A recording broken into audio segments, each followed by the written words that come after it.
In our first video segment, we looked at the basic story of economic growth. To briefly recap, what did we say? First, we have to save. We have to give up some of our current consumption and allocate the resources that were being used to produce those goods toward capital goods. Those additional capital goods that we produce are investment. Now, we can invest in more capital goods or better technology. Either way, that increases our ability to produce goods and services, and we get economic growth that we can use to enjoy a higher standard of living. When I was a child, I enjoyed picture books. Who am I kidding? As an adult, I enjoy picture books, and more importantly, as an economist, I love to see pictures or graphs that tell a story. So we're going to use the model that you already know, the PPC model, to illustrate economic growth. We're going to start first by looking at the axes. Now, the axes are what we're going to label here. You saw with the PPF that sometimes it was very specific goods, pizza and surfboards perhaps, and using our resources to try to produce those two different goods. Other times, though, it's something more abstract. For example, when we use guns and butter, we don't literally mean guns and butter that we're putting on the axes, but guns are representative of all the military goods, all the military expenditures that a government makes, and butter represents all of the social programs. So in that abstract sense, we're going to have a model here that has a category of goods on each axis. So we're going to put that, and we're going to have up here on the y-axis, we're going to have consumption goods. And on the x-axis, capital goods. Now, you may see this done differently in different places. It may, instead of capital goods, be investment goods, because an increase in capital goods, the extra capital that we get in a year that gets added to the capital stock, is investment. You might also see maybe capital goods up on the y-axis and consumption on the x. But that shouldn't bother us because the story is still the same. When you see it different somewhere else, consider how the basic concepts adapt to the way it's been drawn. Now that we've got our labels here on the graph, let's draw the PPF. If you recall, it was a downward sloping PPF. And as we draw that in here, we recognize that there was an opportunity cost. As we got more capital goods, we had to give up some of our consumption goods. That PPF shows us the trade-off between the two. But we also bowed it outward because all of our resources are not equally suited for the production of consumption goods. They're not as good at producing consumption goods as they are at capital goods and other resources the other way. Now, the reason we have it bowed outward is because not all of our resources are as good at producing consumption goods as they are at producing capital goods. So we've got a downward sloping PPF that's bowed outward, and let's go ahead and choose a point on that PPF. So if we choose point A, that gives us all consumption goods, but no capital goods, because we used up all of our resources to consume.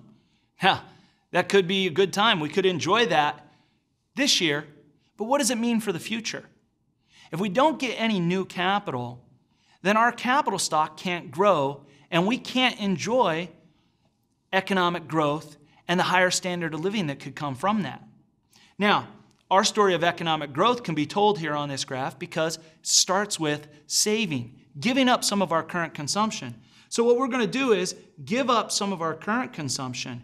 And as we do that, we're going to move to a new point on the PPF, point B.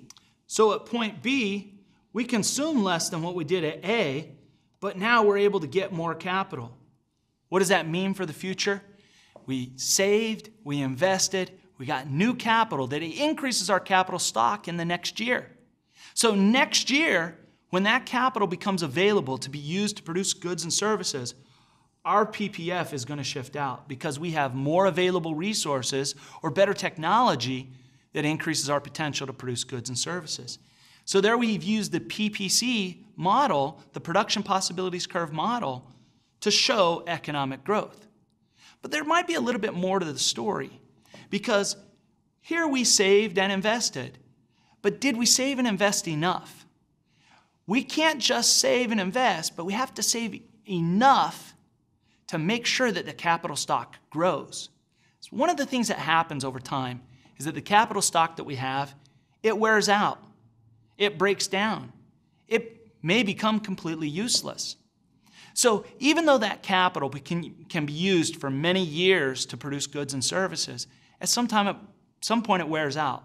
We call this the physical depreciation of capital. And if that capital is wearing out and we're not replacing it, we actually have less resources. So we need to invest enough to at least keep our capital stock constant. So when we look at investment, what we've talked about so far, that's gross investment. The extra amount of capital that we add in a year. Net investment, though, is gross investment minus the depreciated capital. So if we have our capital depreciate and we add no new resources, no new capital, then our PPF will actually shift in. So we need to invest enough, have a high enough gross investment that net investment is at least zero, that we at least replace all of the worn out capital. To get growth, we need positive net investment. We need to increase more than enough to replace all the depreciated capital. So let's take a look at what that would look like if we started from a point where we had zero net investment. We were investing, but just enough to replace all the capital that wore out. We have to make sure that we're investing enough to be able to replace the capital that's worn out and depreciated. Now, the new capital that's manufactured, that's our gross investment. So we've got new capital, but some of that new capital is going to be used simply to replace the worn out and depreciated capital. Net investment is a concept of looking at the gross investment minus the depreciated capital. So if we invest in the sense of gross investment, but we don't invest enough to get positive net investment, we're not going to be able to grow. So we need to invest enough to replace the depreciated capital and then some. So let's look at our graph and see if we started at a point, and we'll get that set up one more time here. So we've got consumption goods and capital goods. Let's take a point A. Now at point A, we are getting some new capital. KA. That's new capital that's being produced. But at this point A, that's just enough capital to replace the capital that wore out. So if we choose point A, the next year we don't have an increase in our capital stock because the new capital simply replaced the capital that wore out. So in order to get some growth, we're going to need to invest more than what we got at point A. So we might choose a point like B. Now what does that mean? Well, what was the story? We had to save. So in this case, we're going to have to save more. We're going to have to reduce our consumption more in the current time period.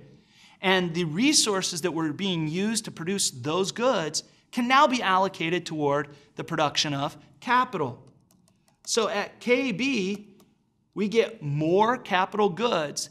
In fact, how much more? We got enough out to KA to replace everything that was depreciated, but from KA out to KB, that extra capital is enough to increase the capital stock, which in subsequent years is going to allow us to increase our potential to produce goods and services. And so next year, our PPF will shift out and we get economic growth. We saw that that was because we moved from point A to point B and got more capital. Keep in mind that capital goods is kind of an abstract sense of capital goods. That's both physical and human capital. In fact, even though technology is distinct, since we're dealing with this in an abstract way, it could be also from some investment into research and development that helps us create better technologies. So let's keep that in mind, that technology is another factor that could increase our productive capacity, our potential to produce goods and services. Now, one other thing that we ought to look at with the PPF is a story that we already told. Remember that distinction between production and productivity, how it was important to recognize if it was just a short-run change in production, or was it something that was impacting our capacity, our ability to produce goods and services? We can look at that in the PPF. This might relate back to some of the stuff you learned earlier. So let's set that up again, but this time let's start with a choice of capital goods and consumption goods that's inside the production possibilities frontier. So if we start at a point like A, where our resources are not being used efficiently, we've got underutilized resources, underutilized capital, and unemployed labor. We're in a recession in terms of the macroeconomy. Now, we can move from point A by putting some of those resources back to work. And as we do so, we're going to move out to another point on the PPF like point B.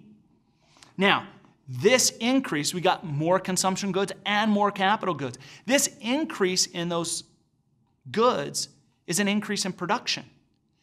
But our capacity didn't change. Just like the stadium, attendance increased, but the capacity of the stadium stayed the same.